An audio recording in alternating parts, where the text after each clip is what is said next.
అందరికీ నమస్కారం. శ్రీ విష్ణు రూపాయ నమ శివాయ. ఈరోజు మనం పఠించబోయే స్తోత్రం సంకటనాశన గణేశ స్తోత్రం. ఓం గం గణపతయే నమః. ఈ స్తోత్రం నారద మహర్షి ద్వారా భక్తులకు ప్రసాదించిన శక్తివంతమైన స్తోత్రం. సంకటనాశ గణేశ స్తోత్రంలో 12 శ్లోకాల మంత్రాన్ని రోజు పఠిస్తే మనం ఎదుర్కొనే ప్రతి విఘ్నం, భయం, ఇంకా సంకటాలు ఏవైనా ఉంటే తొలగిపోతాయి. ఇప్పుడు స్తోత్రంలోకి వెళ్ళిపోదాం. ప్రణమ్య శిరసా దేవం గౌరీపుత్రం వినాయకం భక్తావాసం స్మరే నిత్యం ఆయుః కామార్థసిద్ధయే.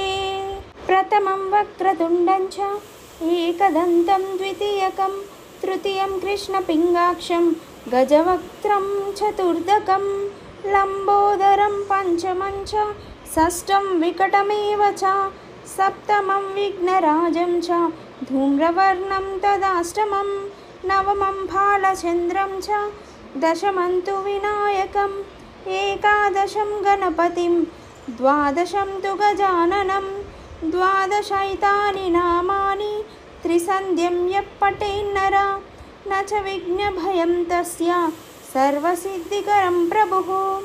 విద్యార్థి లభతే విద్యాం ధనార్థి లభతే ధనం పుత్రార్థి లభతే పుత్రాన్ మోక్షార్థి లభతే గతిం. జపేత్ గణపతి స్తోత్రం షడ్భిర్మాసై ఫలం లభేత్ సంవత్సరేణ సిద్ధిం చ లాభతే నాత్ర సంశయః. అష్టభ్యో బ్రాహ్మణేభ్యశ్చ లిఖిత్వా యః సమర్పయేత్ తస్య విద్య భవేత్ సర్వ గణేశస్య ప్రసాదతః. ఇతి శ్రీ నారద పురాణే సంకటనాశన గణేశ స్తోత్రం సంపూర్ణం. ఇప్పుడు దాకా స్తోత్రం విన్నాం కదా. ఇప్పుడు స్తోత్రంలో ఉన్న శ్లోకాల అర్థం ఏంటో తెలుసుకుందాం. మొదటి శ్లోకం అర్థం ఏంటంటే, గౌరీదేవి పుత్రుడైన వినాయకుణ్ణి మనస్ఫూర్తిగా స్మరించండి. ఆయన్ను ఆశ్రయించిన వారికి ఆయుర్దాయం, కోరికల పరిపూర్ణత, ధన సమృద్ధి లభిస్తాయి.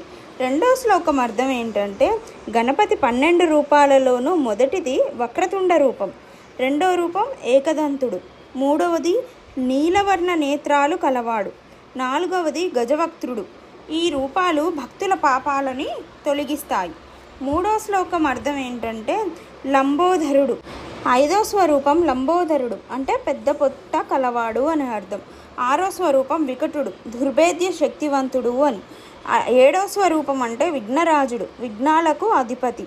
ఎనిమిదవ స్వరూపం ధూమ్రవర్ణుడు, ధూళి కలర్ రూపం కలవాడు. ఇవి అన్నీ భయాలు పోగొట్టి శాంతినిస్తాయి. నాలుగవ శ్లోకం అర్థం ఏంటంటే, 9వ రూపం బాలచంద్రుడు, చంద్రుణ్ణి ధరించిన వాడు అని అర్థం. తరువాత 10వ రూపం వచ్చి వినాయకుడు, 11 గణపతి, చివరిగా 12వ స్వరూపం గజాననుడు. ఇవి శక్తి, విజ్ఞానం మరియు సంకల్ప సిద్ధిని కలగజేస్తాయి.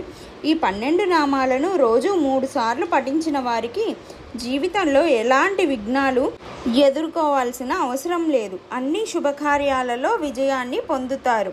విద్య కోరుకున్న వారికి విద్య, ధనం కోరుకున్న వారికి ధనం, సంతానం కోరుకునే వారికి సంతానం, మోక్షం కోరుకునే వారికి ముక్తి లభిస్తాయి. గణపతి అనుగ్రహం అందరినీ కాపాడుతుంది. ఈ స్తోత్రం రోజుకి 3 సార్లు 6 నెలలు కంటిన్యూస్గా చేస్తే అన్ని కోరికలు తీరిపోతాయి. అదే సంవత్సరం పాటు చేస్తే ఈ స్తోత్రం వాళ్ళకి సిద్ధిస్తుంది.